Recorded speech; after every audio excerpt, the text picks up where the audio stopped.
proposais de faire ce petit apport d'expertise autour de ce panorama des matières conventionnelles, alternatives et innovantes. C'est déjà des points qu'on a un peu abordés à l'atelier précédent avec l'intervention d'Élodie Terneau, mais on proposait aussi de refaire un petit rappel, on va dire rangé par catégorie de matières, et puis surtout pour que ça puisse vous aider dans le travail qui va suivre, que vous allez mener par binôme, donc pour avoir quelque chose de frais dans votre esprit. Si on parle de matière, on parle souvent de matière qu'on appelle conventionnelle, qui se répartissent en grandes familles. Donc ça va peut-être être redite pour certains, et puis d'autres, ça va être chouette de pouvoir revoir ce tableau où on range les matières par grandes catégories. On a donc en premier lieu les fibres qui sont naturelles. Donc, elles peuvent être d'origine végétale ou animale. Donc, pour les fibres végétales, on va avoir les plus connus, hein, c'est le coton, le lin, le chanvre. Et puis après, on a aussi des matières qui sont un peu moins fréquemment utilisées, comme le kapok, les fibres de bananier, etc. Toujours dans les fibres naturelles, on a les fibres qui sont d'origine animale, donc avec la laine, donc les différentes laines, hein, mohair, alpaga, etc., la fibre de cachemire, la soie aussi, qui est une fibre animale. On a donc les fibres chimiques, qui sont donc opposées aux fibres d'origine naturelle, qui là peuvent être soit d'origine synthétique, donc qui sont issues pour la plupart de ressources fossiles, donc d'origine pétrole, comme le polyester, le polyamide, l'acrylique ou l'élastane. Ou alors ça peut être des fibres qui sont issues de la biomasse, qui sont biosourcées, comme l'acide polylactique, qui est issu notamment d'amidon ou de glucose de maïs. Et puis on a les fibres artificielles, qui sont en fait des fibres d'origine naturelle, mais mélangées à des produits chimiques pour obtenir une fibre, on va dire, bicomposant. Donc là, les plus connus, c'est la viscose, le lyocell, le modal, etc. Et donc celles-là, elles sont d'origine cellulosique, mais on en a aussi qui sont d'origine protéinique, donc notamment la fibre de soja et la caséine de lait. Donc ça, c'est un peu ce qu'on englobe dans ce qu'on peut appeler les matières conventionnelles. Et puis après, face à ça, il y a des matières qui peuvent être, on va dire, alternatives ou innovantes parce qu'elles ont des attributs environnementaux qui vont permettre de réduire leur impact sur l'environnement. Mais je profite pour dire qu'il n'y a pas de matière éco-responsable, mais que ces matières peuvent avoir des attributs spécifiques. Par exemple, elles peuvent limiter l'usage de substances chimiques dans leur processus de fabrication. Elles peuvent être issues d'une agriculture qui est biologique. Elles peuvent être issues d'une agriculture qui n'est pas forcément biologique, mais qui est raisonnée. Il y a une gestion durable de cette agriculture en termes de production, quantité de production, bien-être, bien-traitance des animaux. Ça peut être des matières qui sont recyclées. Ça peut être des matières qui sont réalisées à base de polymères biosourcés, etc. Donc, des attributs environnementaux, ils peuvent être très nombreux. Et c'est un peu comme ça qu'on peut construire du coup ces matières alternatives et innovantes, c'est qu'elles ont des attributs environnementaux qui sont forts et qui font qu'on les classe dans des alternatives. Donc, pour la catégorie des matières naturelles d'origine végétale, d'un point de vue alternative, il y a notamment tout ce qui va être issu de l'agriculture biologique. Donc là, c'est bien de pouvoir s'appuyer sur des labels comme le label GOTS, le label OCS ou l'écolabel européen. Ça peut être aussi des matières qui sont issues d'une agriculture qui est plus raisonnée. Donc là, ça touche à beaucoup de critères. Il y a des initiatives telles que la Better Cotton Initiative ou Cotton Made in Africa, qui sont des initiatives qui visent à raisonner la production, à travailler sur le bien-être social dans les champs de coton notamment, à réduire l'usage de pesticides, réduire l'utilisation d'eau, mais qui ne sont pas pour autant, qui n'ont pas le tampon matière d'origine biologique. Et puis, on peut avoir aussi sur les matières naturelles végétales des matières recyclées. Et donc là, il y a 2 labels qui sont très fréquemment utilisés sur les matières recyclées qu'on a évoqué, que Damar a évoqué tout à l'heure durant son intervention, qui sont GRS, donc le Global Recycle Standard, et RCS. Donc, c'est loin d'être exhaustif. Pour trouver des alternatives aux matières naturelles végétales, on peut aussi aller piocher dans des matières qui ne sont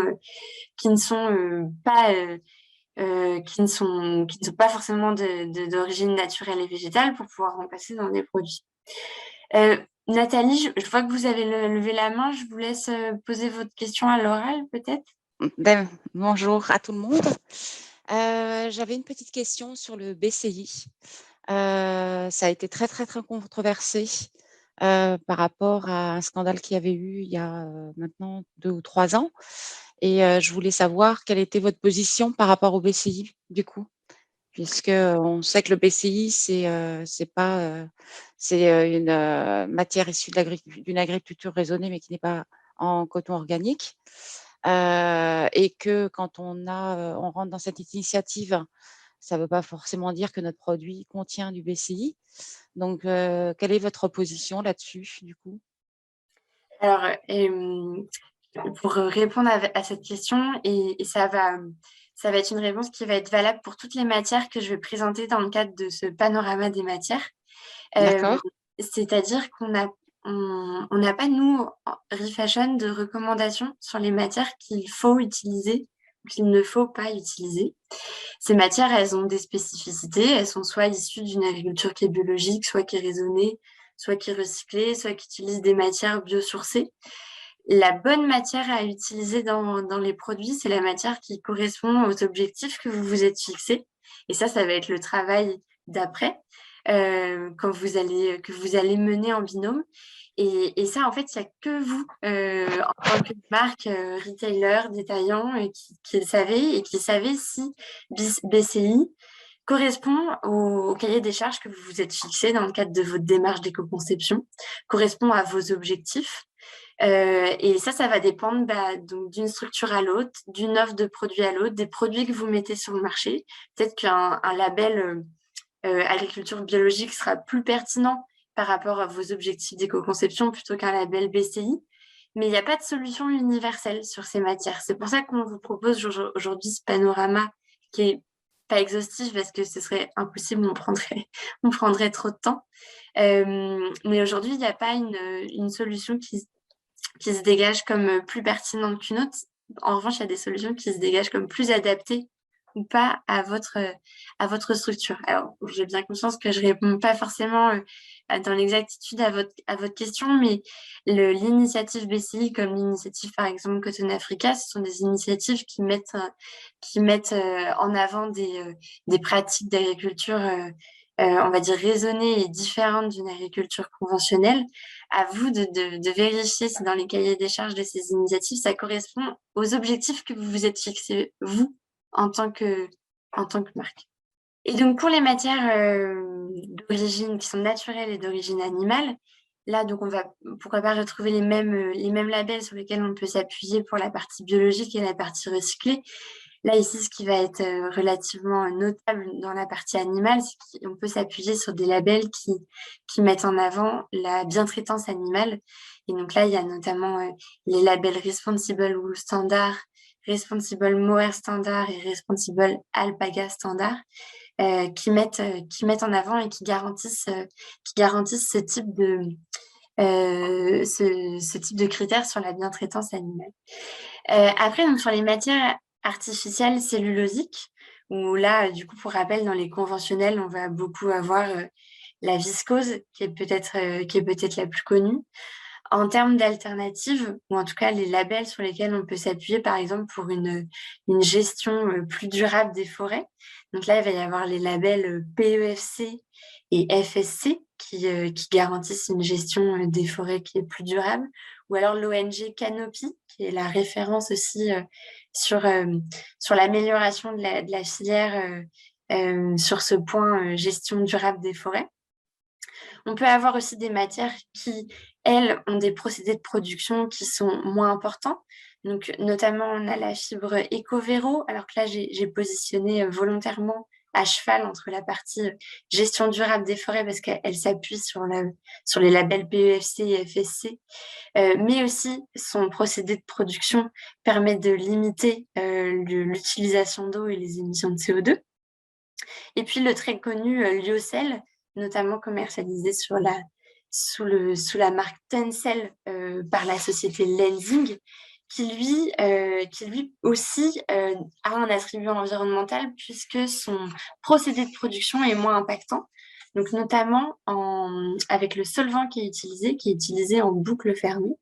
Donc en fait, le procédé de production fait qu'on n'a pas besoin de réutiliser 100% de solvant neuf dans son process, mais on peut réutiliser celui précédemment utilisé. Et puis après, on a des matières qui sont issues de sources recyclées. Donc on a par exemple l'initiative Refibra, donc qui est aussi commercialisée par la société Lenzing, qui là utilise des chutes de coton qui sont upcyclées, réduites dans une pâte de cellulose pour créer cette nouvelle fibre artificielle cellulosique et qui est mélangée avec du lyocell ici vierge. Et puis, on a l'initiative, enfin la marque Circulose de Renewcell, qui, elle, est fabriquée à partir de déchets textiles, donc notamment, majoritairement du coton, donc notamment, par exemple, des jeans ou des rebuts de production. Et puis après, on a les matières synthétiques, où là, on va essayer de retrouver des alternatives, notamment au polyamide, au polyester, à l'acrylique. Donc, on peut avoir des matières qui sont issues de polymères biosourcés. Donc, par exemple, on a la marque Sorona, qui a une fibre avec une grande élasticité. Donc, ça peut être notamment une alternative à l'élastane. Et donc là, c'est une matière qui extrait la glucose du maïs. Donc, elle est là l'origine biosourcée et qui, avec un processus de fermentation, on peut obtenir cette fibre. Donc, c'est ce qu'on peut appeler un biopolyester, donc qui est mélangé avec du polyester vierge dans le cadre de la matière Sorona. Et puis après, on a les matières recyclées. Donc, ça peut être toujours intéressant de se baser sur des labels comme GRS et RCS, hein, qui sont les plus connus là-dedans. Et puis après, on va avoir des fibres qui sont commercialisées, donc, par exemple New Life, donc, qui est du polyester PET et polyéthylène terephthalate issu de bouteilles plastiques. Le Sequal, où là, on a dans la matière Sequal des matières qui sont issues de déchets marins plastiques et aussi de déchets, on va dire, pas que marins, de ressources terrestres, des déchets post-consommation plastiques, donc notamment tout ce qui est bouteilles également. On a la fibre Cunova, donc, qui là est commercialisée par l'entreprise Fulgar, qui, elle, utilise des chutes de production de polyamide, donc de nylon. Et puis, on a la fibre Econil, qui, elle, est réalisée aussi à partir de bouteilles d'eau usagées, de filets de pêche, de chutes de fils et de textiles de nylon qui sont pré-consommateurs. Donc, les alternatives sont nombreuses. Elles peuvent se compléter les unes les autres, hein. C'est-à-dire qu'une alternative pour une matière synthétique peut être utilisée pour remplacer une matière artificielle ou une matière naturelle, tant que leurs caractéristiques et leurs fonctions correspondent à vos produits. Pour rappel, toutes ces informations, elles sont notamment disponibles sur la plateforme Ecodesign, qui est notre outil d'éco-conception, donc qui est un site internet gratuit et en open source sur lequel vous pourrez trouver beaucoup de ressources, notamment autour des matières, pour vous former sur ce point. Là, aujourd'hui, je vous ai fait un rapide panorama, mais l'idée, c'est de pouvoir vous donner des outils pour vous permettre d'aller plus loin. Donc, je vous ai mis beaucoup de liens que vous allez pouvoir prendre le temps de reconsulter à la suite de cet atelier.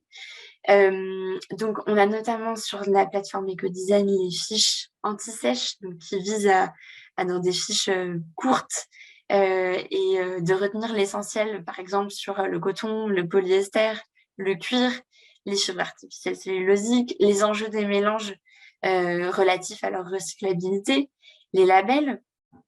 On a aussi des fiches qu'on a appelées «À vous de jouer», donc qui là ont pour objectif de vous apporter plutôt un cadre méthodologique sur la mise en place de votre stratégie matière. Donc, notamment, la première fiche que je vous ai citée, c'est comment développer une stratégie d'éco-matière cohérente. Donc, je vous invite fortement à consulter là dans le cadre de cette trilogie des matières qui fait tout à fait écho avec notre programme. Et puis après, d'autres fiches sur comprendre quelles sont les matières plus facilement recyclables, définir des objectifs d'intégration de matières recyclées ou impliquer ses fournisseurs. Et puis, il y a aussi beaucoup de ressources documentaires et bibliographiques, notamment desquelles sont issues là, les informations que je viens de vous ressortir. Donc, on a notamment le guide de Textile Exchange, qui chaque année publie un guide sur les matières préférables, sur les fibres et les matières préférables. Donc, je vous invite vraiment à consulter, qui est une bible de référence sur la question des matières dans le cadre d'une démarche d'éco-conception.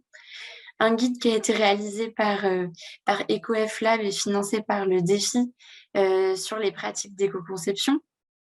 Un autre guide réalisé par BlueQuest sur l'approvisionnement responsable. Et puis, il y a des guides qui sont très bien faits, qui sont réalisés par Supply Compass sur différentes matières. Donc, on a le chanvre, le coton, la laine, le polyester, la viscose, le cuir, les alternatives au cuir. Donc, qui vraiment vous donne sur un petit guide de quelques pages les informations à avoir en tête quand on veut utiliser ces matières dans le cadre d'une démarche d'éco-conception. Et pour finir, on a tenu un webinaire au mois de septembre 2021 sur l'intégration de matières recyclées dans ces produits. Donc, idem, je vous ai remis le lien et que je vous invite à consulter si vous avez du temps à consacrer là-dessus.